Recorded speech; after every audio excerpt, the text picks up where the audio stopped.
Thank you very much, Commissioner. Ladies and gentlemen, fellow Hall of Famers, baseball fans everywhere. It's a great honor and a privilege for me to be standing up here today in this position, something that I never dreamed of when I first started playing baseball way back in Huntersville, Cornelius, North Carolina. Excuse me. First of all, on this beautiful day here in Cooperstown, I would like to thank the Lord for making this honor possible for me. I give him all the praise, all the honor, and all the glory for this day.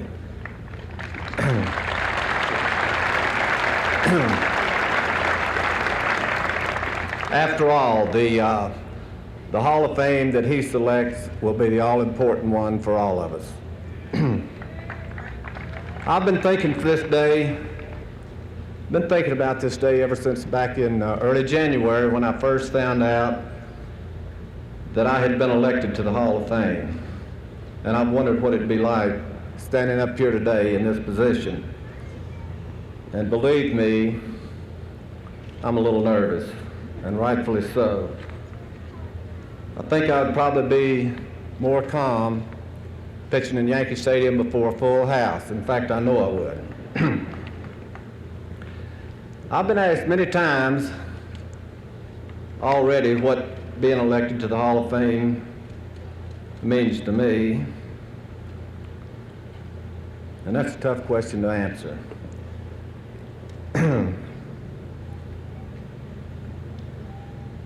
When you consider all the players over the years and years that have played the game of baseball, and then you think of the number, I think 193 that has been elected here, then it really makes you start thinking. And I guess I think back to a time when that Brent mentioned up here a minute ago, my first year in a Class D league, which at that time was the bottom of the rung in baseball, and I did get released from a Class D club, but I didn't give up. I still thought I could play, and I did get back in the game. And then to think, after being released off a Class D club, I wound up pitching a little over 20 years in the big leagues and being elected to the Hall of Fame.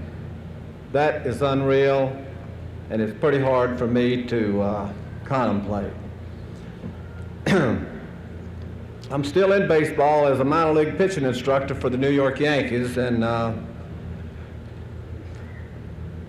sometimes when you're in coaching and managing, especially in the minor leagues, there's one run-hard, tough job, and that is telling a young boy that he's being released. That's one of the toughest parts of being an instructor or a manager or a coach in the minor leagues. And you know, sometimes I've told a few of them that story, that very story about me being released at one time from the bottom club and still winding up pitching in the big leagues, and I hope that to some of them it has given a little encouragement.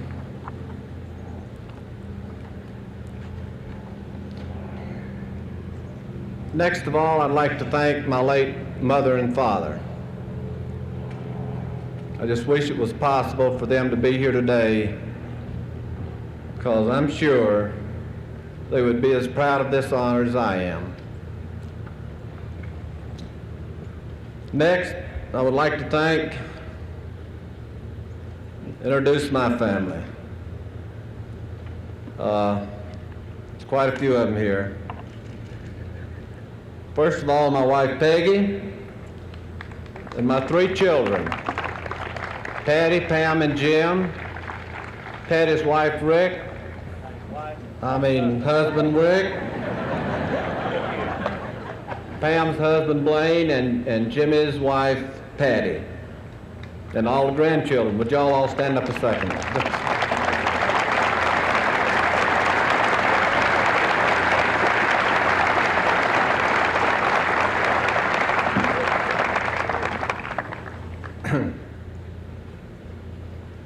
Next, I would like to introduce, for a second, my family, the other part of my family from down in North Carolina. I think today there is 6 of my sisters here, and I'll start with the oldest: Ruth, Norkett, Natalie Blythe, Dorothy Laney, Pauline Kiesler, Margaret Sherrill, and Vicki Hager. They're all from down where I came from, around Huntersville, Cornelius, North Carolina.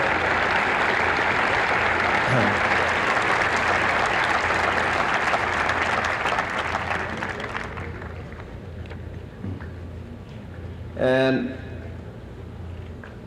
when I first got married, it was the year before my first year in the big leagues. My wife, Peggy, she was a baseball fan before I married her, and you know, when Leo Durocher made a relief pitcher out of me, I was in a lot of tough games early in my career, pitching short relief. And I tried not to bring the games home with me when I had my problems and got beat. You know, I tried not to bring it home, but it was pretty tough. But anyway, Peggy, I'd come home and you know, maybe be worried about losing the game or something. And she's the type of person that I guess she sees good in everything, and she could always find something good that I did in the game. And before long, she'd have me thinking I had won a tough game that I lost. So it's a good thing to be around a person like that and have the encouragement that she gave me over the years. And Peggy, I thank you for that.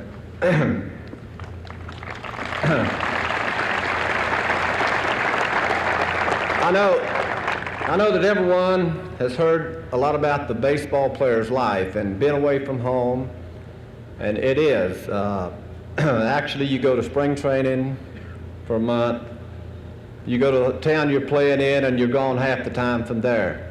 But I think my children, even though it might have hurt some, I think they adjusted to this very well, because I always took them to spring training. They went to school. They went to 3 different schools most of the years that I was playing when they were growing up. They went to a school in spring training, school in the town where I played, school in the town back home. And I think they adjusted to it very well, and I'm proud of them for it, and thank you for that. Next of all, I'd like to thank my 2 daughters for 5 wonderful and beautiful bundles of joy out there, 5 grandchildren.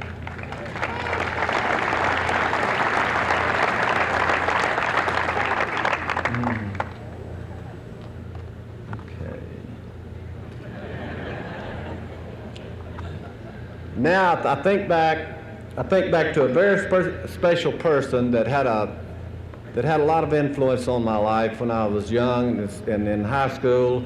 A man down in Cornelius, North Carolina, who was my baseball high school coach. He was also a history teacher. Mr. Brown was a man that I think I always looked up to from the time I first met him. And I think he was looking at me, even in grammar school, to play on the varsity baseball team. And I did wind up making the varsity baseball team in my freshman year, which was unusual, really. But this was a man that, well, I think another reason that I liked him other than baseball was in history. He always gave on his tests, he always gave you had yes and no answers. He'd give you 20 questions and it was yes and no. Well, I never was one to really dig the books, you know. I steered away from them a little bit. But anyway, in his particular class, I had a theory that if I knew he was going to give yes and no questions, and I figured the ones that I didn't know nothing about, I had a 50-50 chance. The ones that I knew a little something about, I had about a 70-30 chance, and then of course there was always a few that I knew, so I figured I could have good luck in his class and pass, and I did. And I would like to thank him, wherever he is, Mr. Brown. I hope you're looking on, and I thank you very much for all you ever did for me.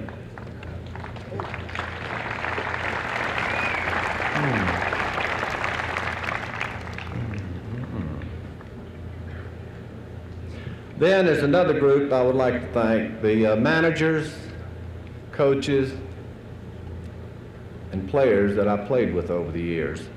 I would like to thank all of them for the help they gave me along the way. I had the very good fortune, I think, for playing for what I consider several of the greatest major league managers that ever managed in the major leagues. And I'll just list them here. My first manager was Leo Durocher, Paul Richards, Al Lopez here, Freddie Hutchison, and Walter Alston.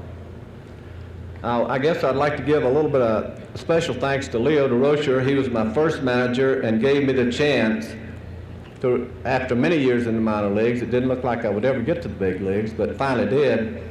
And Leo gave me the chance to see and prove that if I could pitch in the big leagues.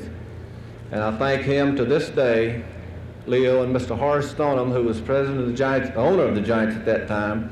I thank them both for giving me that first opportunity. Right.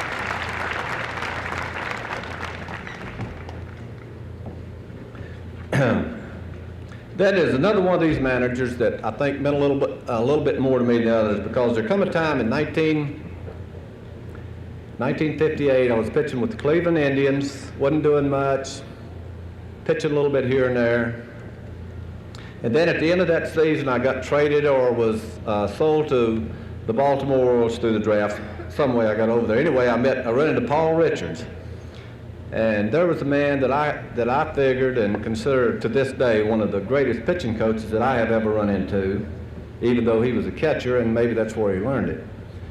But he had a knack of taking older pitchers, and he did it with several of them, that he'd take older pitchers that were kind of over the hill maybe, or losing their stuff, and rehabilitate them and get them to go on, and he got several good years out of them after that. And in my case, after I went to Baltimore in early September, the results were almost instant, because after a couple of weeks there's when I pitched a no-hitter. And I give Paul Richards a lot of credit for turning my career around right there. It could have been the end of the road, the way I was pitching in Cleveland, but wound up there. I pitched about 5 years in Baltimore, went on to Chicago, and had a few good years there. And then, I never will forget, I was pitching with the California Angels in 1969. There again, I was about at the end of the road. And in the end of August, at the end of August, I was playing golf one day. We had an off day, and I come back to the hotel, and they tell me I had a message to call Atlanta. So I called the number. It was Paul Richards again. This is the year that the Atlanta Braves were in the thick of winning the National League West title that year. And they had about a month to go, and I guess Paul knew what I had been doing out there. But anyway, I will never forget the first words that he said to me when I made that call to him. He said, "Hoyt, can you still throw it?" I said, "Yes." He says, "Well, get on the next plane to Atlanta. We have made a deal for you, and I want you here as quick as you can get here." Fortunately, I went there and had a good month of September for the Braves and helped them win that, I guess, their first National League West title down there. And I thank you very much, Paul, for all you ever did for me.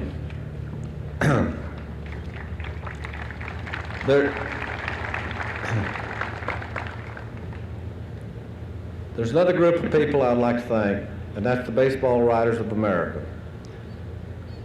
I think they're a very special part of baseball, and if anywhere along the way, and I'm sure I did, was a little pain to some of them. If I was, I apologize. But the baseball writers are a very special part of the game. I know that sometimes some of them like to write a lot of controversy or negative things, but overall, they're a great bunch, and I certainly appreciate them voting me into baseball's Hall of Fame. I'll just make a short recap here and I'm finished. I won't take much more of your time. First of all, like I said, I started off in Class D baseball down in Mooresville, North Carolina. Made it to the big leagues in 1952. And a ball player in the big leagues, I think there's 3 or 4 things I know that I dreamed of. Like to play in a World Series. A lot of great players, in fact some players that are right here in the Hall of Fame that have made the Hall of Fame never played in a World Series. Well, I was fortunate enough to play in a World Series on a winning team in 1954. I think every player would like to make an all-star team. I was fortunate enough to make the all-star team in both leagues a couple times. I was also fortunate enough, as Brent said here a minute ago, to pitch a no-hitter.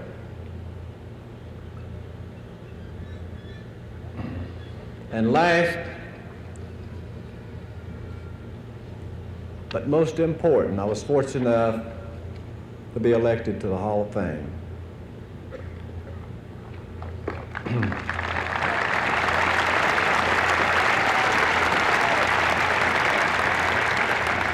Another minute and I'll be through.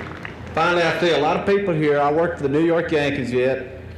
I see a lot of people here from our two teams up in this part of the country that are here. And I want to thank them for coming here today and being a part of this, the most important day in my baseball career. Thank you all for coming, and God bless you.